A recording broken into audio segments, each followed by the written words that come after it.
I'm Jennifer, and I'm really glad you're here because today I'm going to be sharing my favorite peanut butter fudge recipe. This recipe is absolutely delicious and so easy to put together. I can't wait to share the recipe. Be sure to hit the like button and subscribe. These are the only ingredients we need to make this wonderful peanut butter fudge. We need vanilla, butter, powdered sugar, peanut butter, and some decorations for the top. Let's get started with our recipe. In this pan, I have 2 sticks of butter. You could use salted or unsalted. I always have salted on hand because that's what we like, so I'm going to use salted butter. And I have 1 cup of creamy peanut butter. I'm going to get busy getting these stirred together as they melt. I have my pan on medium heat. This doesn't need to boil. It just needs to get melted until it's nice and smooth and creamy.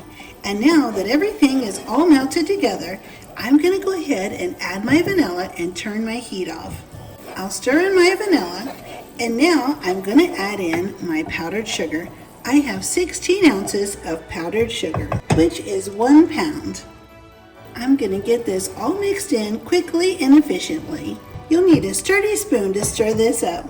Mix it nice and efficiently until you don't have any lumps or any powdered sugar showing. Try to get it as smooth as you can. I have my dish all ready. I have a 9x9 glass dish, or you could use an 8x8, and I'm lining mine with wax paper. You could use parchment paper or even butter the dish. I have crinkled up my wax paper so that it'll lay nicely in my dish. That way it's not too stiff to lay down. Now I'll just take a nice soft spatula and spread it nice and evenly to all the edges. Try to get it as nice and flat on top as you can. You can even cut up Reese's cups and put right in the top of this. Just press them down so they don't fall off. You could use chocolate chips.